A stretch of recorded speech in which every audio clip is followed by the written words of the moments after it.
It's about that time of day again. Welcome back to your nightly newsletter, boys and girls. Joseph James here. It's Thursday evening, October 20th, 2016. Crude oil is bearish with a spike in channel. E-mini S&P is trading in the middle of a range, while gold is range bound and trading just below the range. And of course, the euro is bearish and trading with a spike in channel this evening.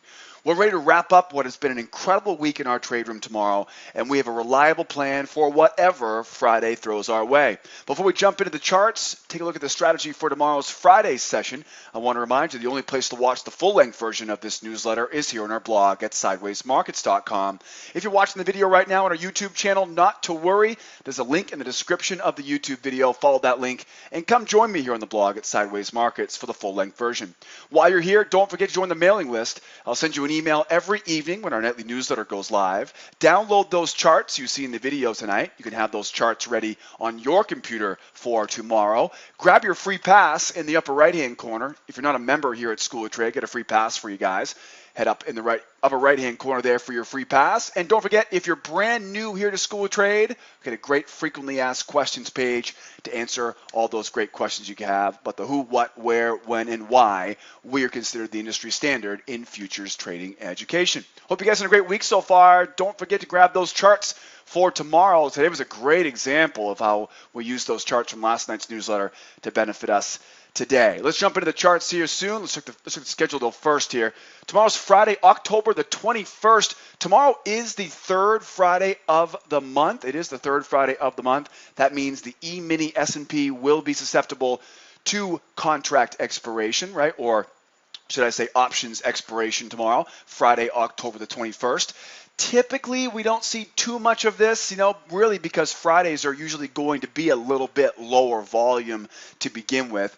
Like I always tell you guys, we never know exactly what's going to come as far as volume every day. So we come in every morning, 8 o'clock Eastern time, open up the trade room, and take a look at what we're seeing in real time. So tomorrow we have OPEX Friday tomorrow. It shouldn't affect crude, gold, or the euro too badly. It may affect the S&P 500. So be aware of that. It is the third Friday of the month tomorrow, so be aware of that for OPEX. And of course, please don't forget, we got 8:30 news tomorrow. That's pretty much the only thing on the calendar for tomorrow. So Friday's going to be an early in, early out. It's always a bit of a variable. Sometimes Fridays are really, really great long-term, all the way from the beginning of London all the way to the close of the U.S. session. But typically, though, you're going to see volume start to tail off about 10:45, 11 o'clock on Friday. So keep it simple tomorrow.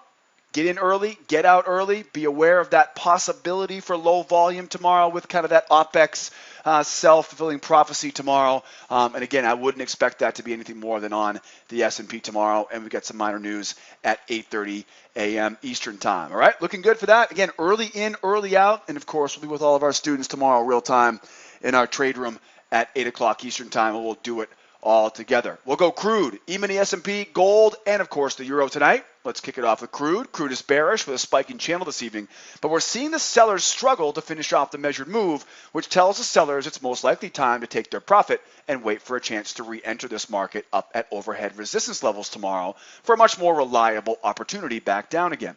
The sellers clearly have control, but after two attempts to push to the lows, they appear to be running out of gas, which means they should be prepared for either a short-term range, right, around this 50-48 area, or a strong break lower for a run to that measured move. Sellers would love to either sell back at the projected range highs or look for the breakout pullback below the gap at 50.44.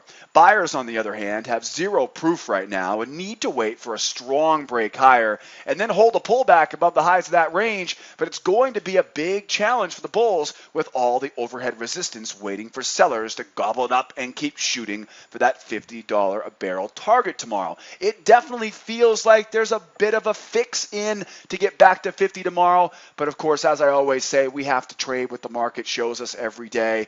I can see that $50 a barrel kind of shaking its head at me right now. Measured moves down there at 50.05. The big round number, of course, is staring us square in the face. Prior week low, I want to make sure I point that out at 49.58. Those are going to be the targets for those sellers tomorrow. The target for the buyers tomorrow is going to ultimately be back at the high of day. But of course, as you can see, they've got quite a bit of work to do. The top of this range is the first spot where those sellers will be looking for an opportunity here. Then, of course, we go to the correction zone up at 51.09, the battle zone at 51.14 up to 51.30, and the last resort here for those bears up at 51.45. This is a great example, though, of a market that just fell out of bed. We talked about this last night. Real strong move down. We were expecting this today. So it didn't really catch anybody off guard. We've got that bear spike in channel you can see here. And we're rotating off the high, trying to find our way back down to the low of this spike in channel. And I'll tell you right now, this is not what those bears want to see. First of all, they try once to break through, right? A cute little wick there, just dipping its toe in the water. You know, that's one thing. But then they followed it up here with some strength. Look at the size of this red candle coming down. But almost as if it was a market mistake, almost as if there was a string tied to it that says, whoop, let's go right back up where we came from. They leave everybody hanging down there. The bears don't even trigger below that candle, and we're off to the races here now as we open up in the overnight Asian session. So at this point, this appears to be one of those kind of classic examples where, you know, we get a real strong bear trend on the way down, but then rather than making new lower lows, we start to find this trading range. It's still a bear market. I can't be a buyer until we see some incredible strength here. So we have to assume now that sellers will be looking for to sell the high of that range, sell up at these areas of resistance, right? So be thinking about selling opportunities at the range high, at all of these prior resistance levels overhead for a move back down. The bears are definitely here, but they're probably not interested in selling low anymore and want to reload the guns right up above that 50.94, 51.09, 51.14, 51.45, all those areas we talked about before. So if I'm a bear right now, I'm looking for one of two things. Either we go up, back down, or real strong breakdown, hold below that gap, hold the high of that channel, and make that run down to that measured move and that big round number. If I'm a buyer right now, boy, this is not going to be easy. I can try to buy the pullback on the way up to the high of the range, but that's a very, very tight quarters, and I wouldn't think that's going to be the most reliable. Normally, what I would say is let's get a breakout pullback above the high of that range.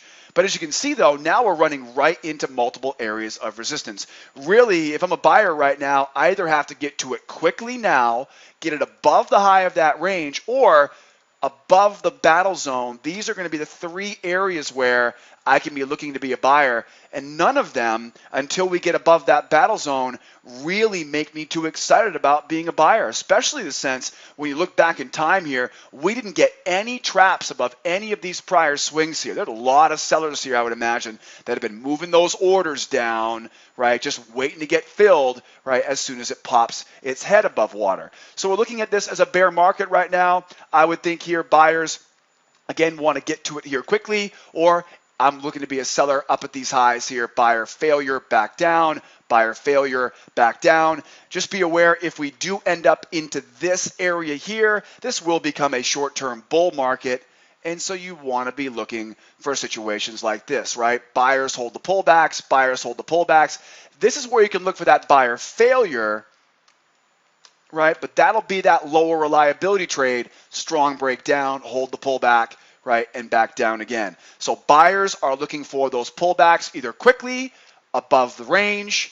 Sellers then are coming in for buyer failures, right, pullbacks for the move back down. Obviously, if it does keep going there, right, if it does keep going there, then again, that'll be another spot there, right, for those bulls. If it does just collapse lower, you know, heck, there have been crazier things that have happened, and there's a big round number staring you right in the kissa down there at $50 a barrel. So if it does push lower, the one thing you want to keep in mind is to get that moving average down below that gap, right? I want to see a strong break lower, right? That's kind of the rule of thumb here. Strong break lower, and of course my way of defining the term strong is I want to see it really strong break lower, big enough move down to bring that moving average down, and that's kind of the line in the sand there right, to get that gap fill, stay below the high of that channel. What you don't want to do is get that move down, try to sell, but now you're selling above the high of that range, right? That's not going to work. Buyers will be waiting to gobble that right up, right, and bring that back higher here. So targets on the way down, 50, keep an eye on that 49.58. You know what you're looking at for the breakdown. You know what you're looking at for the break up. Buyers got to get to it really quick, right? Either get to it now or pick your spots above the highs and above the battle zones. Sellers are looking for those failures to send this price right back down. As we go higher here, the initial target is to go back and retest the low. Then from there, breakout pullback down to the 50. From there, breakout pullback down to that 49.58. And again, when I say breakout pullback, I use that moving average as a very easy way to determine if we have enough strength. Let's keep going here. Boy, that S&P here looking really range bound. No major news tomorrow, but we do have OPEX, like I said before. Right, we do have OPEX tomorrow, so this might be a little bit of a analysis paralysis ahead of OPEX. But typically OPEX is a whole lot. Typically OPEX has it's a whole lot of show and not a lot of go. The OPEX you want to be watching out for is going to be quadruple witching OPEXs, which of course have a much more dramatic impact on them. Those are the months of March, June, September, and of course December. So we're not there right now. This is not a quadruple witching week here this week. So tomorrow is just kind of your run-of-the-mill OPEX. But this market definitely shows us a sideways range-bound market, trading right in the middle of a range this evening. And the recent pendulum swing below the range tells us to be looking for a move higher before we get the opportunity to sell the highs back down to those lows. Our plan for a trading range, which of course we talk about quite frequently here in this nightly newsletter, if you go to my blog right now and just use a search box for trading range, you'll find all the newsletter videos, right, for trading ranges. So our plan for a trading range is to buy low, sell high, and avoid the middle while focusing on failures to get into the moves properly. And keep an eye on an explosive breakout move, because those are likely going to be the sign of a new trend tomorrow. So until we see ultimately, until we see the market break out of the range and then get something like this, right? You want to see explosive move. Now, this obviously went from top down to bottom, but imagine now if we end up going back down and then we start seeing that explosive move. That's the type of real explosive move I'm talking about. Real strong, one of those moves where you just step back and kind of watch and just think, wow, this is an incredibly strong move. It's out of the normal price action that we see. So looking for a real strong breakout. Other than strong breakouts, we're looking to fade this move back up. As you can see right now, we have that pendulum swing. There's your trading range. And of course, we swing outside the range. Imagine there is a balance right at the 50% area of that trading range, right? The sellers take it lower. They rotate back up to the high. Here's a really big clue here. What happened here, right? Why didn't they finish the rotation back down? It may be because this big move is being seen as a short-term buying opportunity for the bulls, right? And they're buying this thing up. Again, the pendulum swinging all the way back down. We don't quite know enough about it yet to know if we're going to get that pendulum swing all the way, but it definitely tells us that if we do see this market jump higher here, we've got great levels of resistance here waiting at the measured move and the pendulum swing. So scenario one, we go up to the high of that range, buyer failure, and back down into the range. Target, of course, is back at the low of the range. Right, that'll always be your most reliable target, selling off the high, back down to the low of that range. You can take a piece of it off in the middle if you'd like as well. That's also a very reliable target back in the middle. As we go back in the opposite direction though now, right, assuming we go back down now, right, sellers try and fail, and back up again. Again, take a piece off in the middle, right? Your ultimate target, of course, then is back up in the opposite direction. Remember, the most important thing about trading a range is always to let it dig into the highs and the lows. So for the buyers right now, the buyers are trying to get up into these pendulum swing areas here, and then sellers, right, taking it back down into that range. Sellers, of course, got their eyes on that 26 3/4 area, get it down just outside that range low. Sellers can't hold, right, and buy it back up. Remember, the only scenario where we're not looking to fade buying the low with seller failures, selling the high with buyer failures is going to be if this thing runs and just shows us some remarkable strength right through those highs.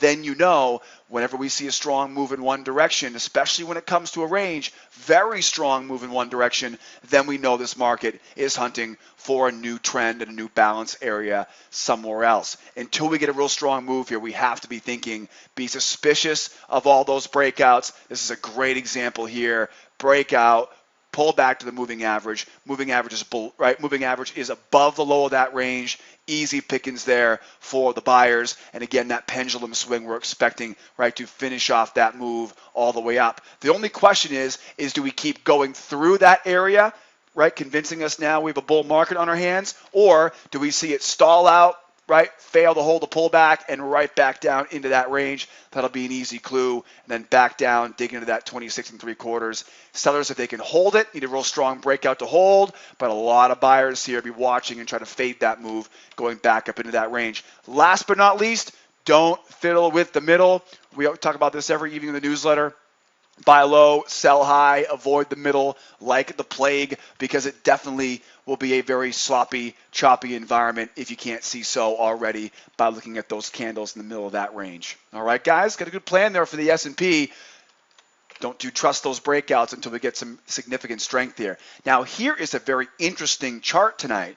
Gold is range bound and trading below the range, just a few ticks above a multi-day untested reversal line, which tells us that buyers will be looking for the pendulum to swing back to the highs of the range, and sellers will need to see another strong move lower in order to get the confirmation they need for this breakout.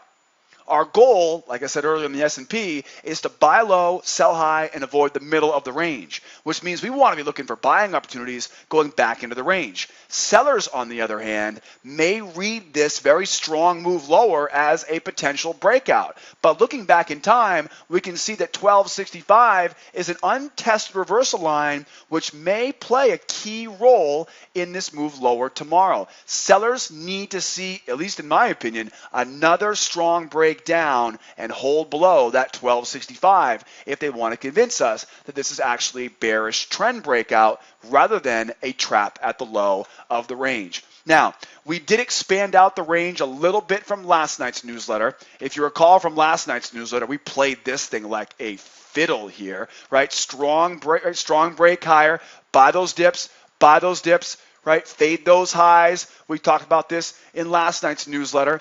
Pendulum, of course, right? Pendulum swings up, pendulum swings down. They overdo it a little bit. And now, of course, that pendulum swing is now expected, right? Running lower, expected now to make the run back up to those highs. Now, we may see this, though, move lower first. And the reason for that is because look at the strength of this move.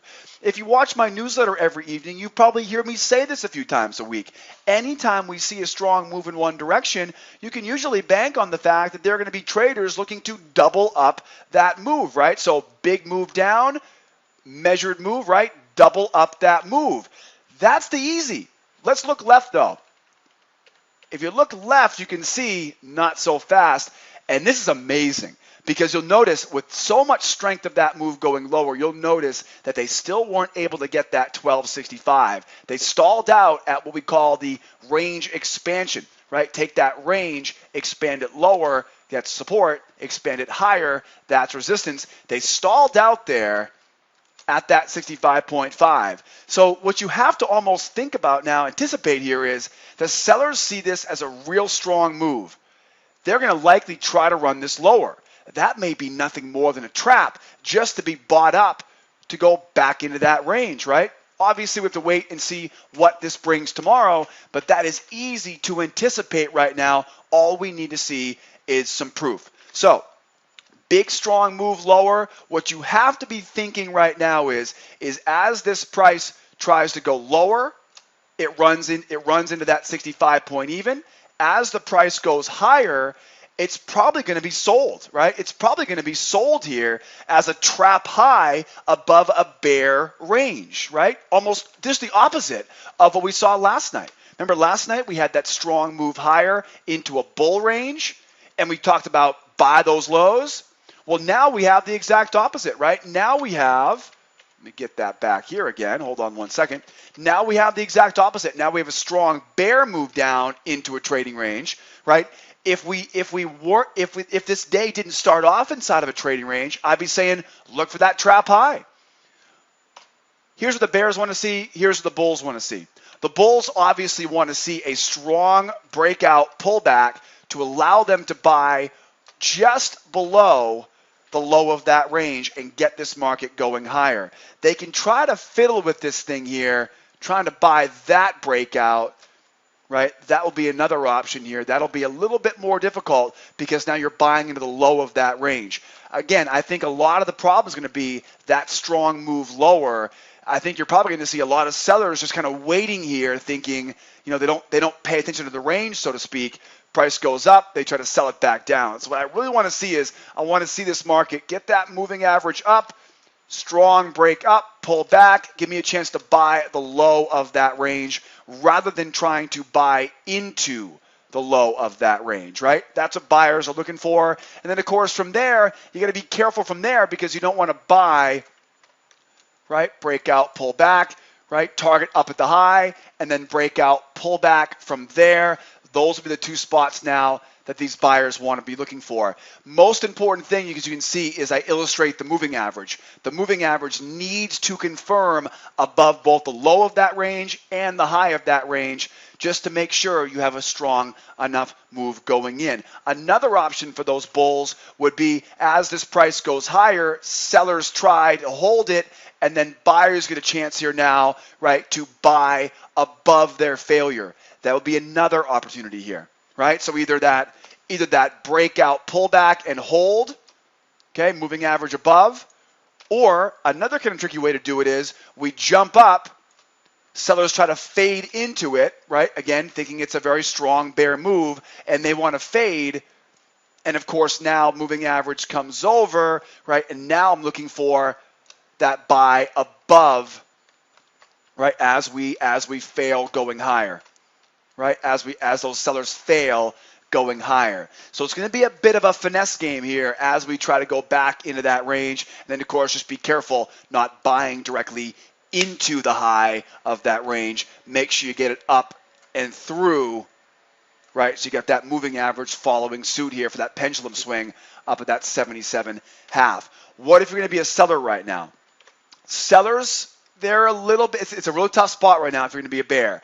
One side of it says, again, strong move lower, right? Just sell traps back above. What I would rather do is I don't feel comfortable trying to sell that breakout pullback. So look for the buyer failure to sell that way.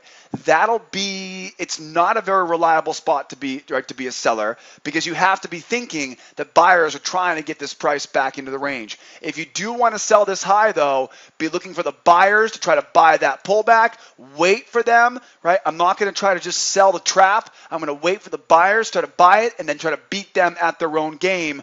Selling now, of course, right, when those buyers fail. The one thing you don't want to do, though, is sell into this support area at 65.5 down to 65 even. For that situation, we need to see a strong enough breakdown to be able to get that moving average below that 65 and then hold it. If I had to guess tomorrow, I would imagine that 65, unless this thing just slips right up into that range here in the short term tonight, I would imagine that 65 area plays a very big influence tomorrow. Watch that moving average because it will give you a lot of clues as far as where we're going next. And if it does make a real strong move, strong enough, right, to get that moving average below, then we can start looking at this as a measured move. Right, and then we can start looking at this as a measured move and start kind of pinpointing, sorry about that, wrong hotkey, pinpointing here kind of where that run will go, right? 57.7 is an easy area. That's a prior swing from a few days ago. All right, so it's gotta crack through. It has to crack through this 65 even area though, and I'm talking real strength. Right, real strength. It's got to be real obvious. It's got to be strong enough to keep those buyers from buying it. Right, they got to see some strength here. So really, gold right now, kind of stuck here right now, but it's pretty easy to anticipate where there could easily be some traps. For example, if we slam lower here, seller failure, buy back up. I should mention that as well, right? So if we punch lower, but the moving average can't join us, you got to think now buyers are going to be looking for that to fail and right back up again. So think about something like this now, right? Seller failure, breakout, pull back, and then up we go, right? Seller failure, and then breakout, pull back, and up we go. Beautiful opportunity here to be a buyer using this 65 even area as a trap area, right? So as this price goes lower, break out, pull back, hold below 65, moving average below 65, breakout, pull back, moving average can't get below 65, look for that failure. But more importantly though, look for the failure and hold that pullback. That's the one you're going to want, right? That's the one you're going to want to buy. Not, again, there's probably going to be a lot of chop and slop there because of that strong breakdown, right? I think this big strong move down here is going to give a lot of those bears a little bit of courage, right? But they may not be paying attention here to that 65. The moving average is the most important factor here as that market breaks down. And remember, when the day begins as a trading range, it usually ends as a range. It is historically very rare to get a range-bound market turn into a trending market. Now, speaking of a range-bound market, this is kind of an interesting one. We talked about this last night's newsletter and the fact that we had that trading range, right? And we had the pendulum swing below the range, and we're expecting a nice strong move higher here. And as you can see, read it perfectly here in the short term.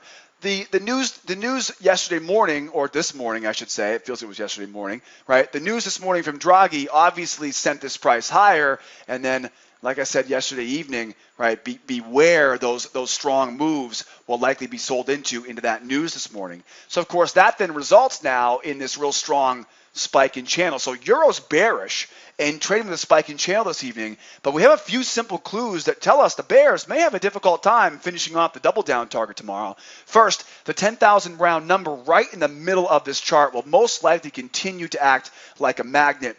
Remember, whenever we see a big round number come into play, and also when the big round number is right in the middle of the chart, we can't predict the future, but you can anticipate this pretty well, that until we can get a good amount of distance away from that big round number, that round number will continue to be a price magnet. I still need proof. I'm not just going to guess, right? But it definitely will continue to be there. So we have to think that's going to be the back of the minds of a lot of buyers here tomorrow. Second thing, we can see the news this morning sent prices racing higher above that round number, only to collapse back down in almost perfect symmetry. The third thing is price is currently holding the high of this bear channel, which is almost always a big clue that buyers may be trying to dig their heels in and send this price back to 10,000 and possibly all the way back up for a full pendulum swing all the way back up to the high earlier today. Sellers have control. Let's not lose sight of this. Sellers have control, and the spike in channel tells them, those bears, to look for traps and failures up at the resistance levels overhead for a target going back to retest the lows. But also, don't forget, that's exactly what the buyers want to see right now as well, except they'll want to see a pullback hold above that moving average for an easy shot back to 10,000. What a chart! Right? What a chart. Pretty interesting situation here. So you have the big round number right in the middle of it, right? Price runs higher, right? As Draghi takes the microphone today, collapses back down. You almost want to look at this and go, this is just one big range.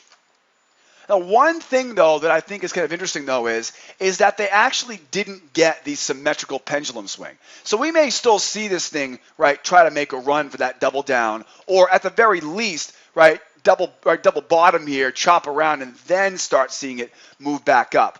Let's break this down, though. Most important thing on this chart, the spike in channel, right? Spike in channel tells the sellers that everyone's already short. When I see a spike, when we see a bear spike in channel, by the time we finish off the channel portion of the spike in channel, everybody knows what's going on. Right? There's no way you can look at a spike in channel and think, maybe it's bullish. Everybody knows it's bearish. And when everybody knows the same thing, what usually happens? Everybody's already short. There's nobody left to sell, right? And of course, price now will rise higher by default. Buyers can smell it, sellers start taking profit, and price starts to pull back. Where will it pull back to? It'll usually pull back to one of these prior swings, right, using the correction zone. So we're expecting to see the market jump up, right, buyer failure, and right back down again.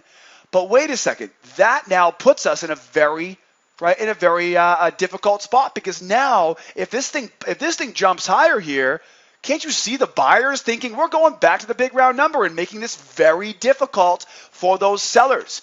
Also, too, you'll notice here, and this is very consistent across the board. It's not just a spiking channel, but anytime you have a channel like this is a bear channel, right? And we're rotating from high to low, high to low, high to low, right?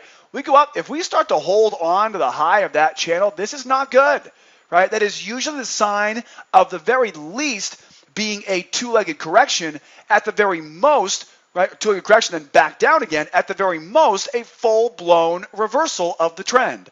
So we're holding, again, this very early in the overnight session right now, right? So we can't really trust this yet until we see more information. But this is an example where sellers had all the information they need. They had plenty of time to finish the job, but apparently, right, they're not quite interested, and they're holding the high of that channel. So if I'm a buyer right now, I'm looking for that breakout pullback to go back up to hit that big round number. If I'm a seller right now, I'm looking for that breakout pullback to fail, right? Get above that prior resistance, breakout pullback fails, and sell it back down again. As the price goes lower here, this is where we got to be careful, right? Think about the low of day right now. That low, right? That's going to be your low. What I want to see here is, like I always say, if we're seeing some signs of exhaustion, it's much better to be on the more cautious side, get a strong breakdown, get that moving average to join you, right? And get that breakout pullback below that low. Almost treat it like a measured move would, right? Or any other major support area. Right, so what you don't want is to see this market just kind of dip its toe in the water here, right below that low. Moving average barely comes over now, and now you've got sellers here now trying to sell above the high of that channel, above the pendulum swing. This is just spelling disaster waiting to happen, right, for those bears. So strong move down, hold below the pendulum swing, hold the high of that channel, right, and your target, of course, now is going to be that, right, will be that double up, and it will also be, right, it'll also be a large measured move, but it's unlikely. It's unlikely for a Friday to get that big of a move. We'll have to wait and see, right? We'll have to wait and see. What is also a possibility for tomorrow is if we see this market tumble lower, but we don't get that full reversal back higher, keep in mind it may turn into, because of this real strong move lower here, it may turn into a trading range, and we'll keep looking to sell the high of that range back down, right? Your typical real strong run lower that can't quite keep going lower, but isn't ready to reverse yet, and so we keep looking to sell the high, right, of that range back down again, right? Buyers have a pretty simple job right now. Hold that pullback. Right? Buyers, pretty simple job right now. Buyers want to hold that pullback up to that big round number. From there, it's really tough to say where we go from there. If we're going to start making the run all the way back into that pendulum swing, I'm going to need to see some real good strength, right?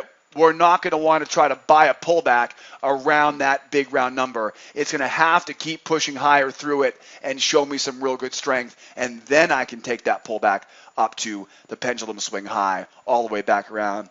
If I had to guess tomorrow, though, I would guess we find a way to make our way back into that big round number. Either it's going to be a trap low, seller failure, and back up, right, to finish off that pendulum swing, right, if they can't get a strong enough breakdown, or, right, we get that move higher, breakout, pullback, back up.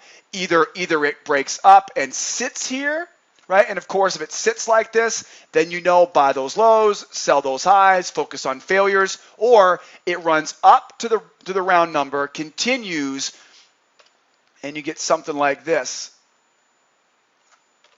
right? Where we see that, right? Buy the first one, skip the big round number, right? Buy the third one, and your target is back up to the pendulum swing, Relatively easy to anticipate these things, especially on gold and euro tonight. But as I keep reminding you, make sure you get that proof. And also, one last reminder here, don't forget, you're going to learn more with me in 1 week on my trial than you will anywhere else on the interwebs. Grab that free trial on the homepage at schooloftrade.com. Don't forget to read the frequently asked questions page on our blog. Learn more about our beginner, intermediate, and advanced membership packages here at School of Trade. And you know you can always holler at me here 24/7, 365. Use that live support button on the right-hand side of the homepage and enjoy the rest of your evening. Boy, oh boy, those Cubbies looked really, really tough last night. I know I was pretty confident last night in my Doyers, but we got to put it back together tonight. I haven't even read about who's pitching tonight either, but you know who I'll be rooting for here. I want to see a really good game here. No more blowouts like we saw the last two games. Bottom line, thanks for being here with me this week. If I don't see you guys tomorrow in real time in my trade room at 8 o'clock Eastern time, have a great weekend. No newsletter on Friday night, right? Go Dodgers, go, and hope you guys have a great weekend. Next newsletter will be next Monday evening. I'm out of here for now. My name is Joseph. Adios, amigos.